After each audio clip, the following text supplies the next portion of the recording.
Have you ever wondered if there's more to life than just growing up, working, and becoming a grandparent? Picture a teen girl on the brink of adulthood, pondering this cycle of life. She sees her future unfolding before her: school, college, a career, perhaps a family, and then one day becoming a grandmother. She wonders, is this all there is to life? Now consider a dog. It's content when it's fed, walked, and groomed. It doesn't question the meaning of its existence. But as humans, we're different. We yearn for something more, even when our basic needs are met. This is where the wisdom of Solomon enters our narrative. He suggested that God put eternity in our hearts. We need God. This life isn't complete without Him. We strive to fill the void only He can satisfy. This life holds more than we can imagine, and God, in His wisdom, has placed eternity in our hearts to guide us. Solomon, in his wisdom, spoke of the futility of life, but he also highlighted a gift from God, the eternity in our hearts. Like a double-edged sword, this eternity can lead us down a path of sorrow, as we realize that nothing on earth can truly satisfy it. Yet, it's this very same eternity that can also guide us to unparalleled joy and contentment. Solomon teaches us that life, in its raw form, can seem futile. But when we understand that God has placed eternity in our hearts, it changes everything.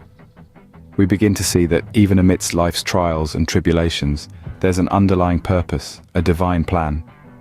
It's through faith that we can overcome these challenges, turning our sorrows into joy.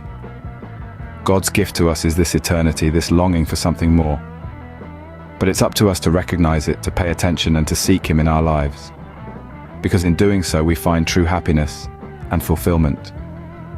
God gave us eternity, but it's up to us to pay attention and seek Him in our lives. Have you ever questioned why we sleep? It's a mystery that even science struggles to explain. Most creatures on this planet sleep, yet there's no clear evolutionary advantage to it. But what if sleep is more than just a biological necessity? What if it's a divine appointment, a time when God communicates with us? In the book of Job, we find a fascinating passage. Job 33:15-18 tells us that God speaks in dreams and visions of the night. He whispers in our ears, giving us warnings and guidance, steering us away from wrongdoing and pride. But are we listening? Are we open to learning from these divine whispers when we're awake?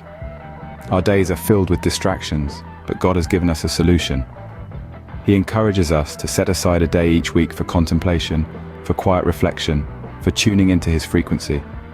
In the midst of life's ups and downs, God seeks our well-being and happiness. Blessed indeed is the Lord who desires the best for His people.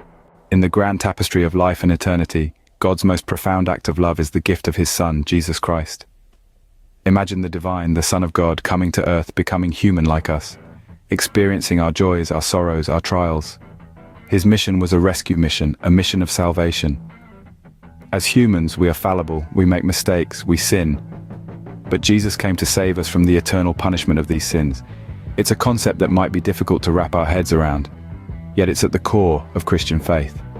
Jesus, through His sacrifice on the cross, has provided us an escape, a way back to God. He bridged the gap between our human flaws and God's divine perfection. Through His sacrifice, we can experience God's goodness, love, and mercy, not just in the afterlife, but right here on earth. Jesus' sacrifice is a beacon of hope, a testament to God's unfathomable love for us. He came to earth, lived as we do, died for our sins, and rose again so that we might enjoy God's goodness on earth and in heaven.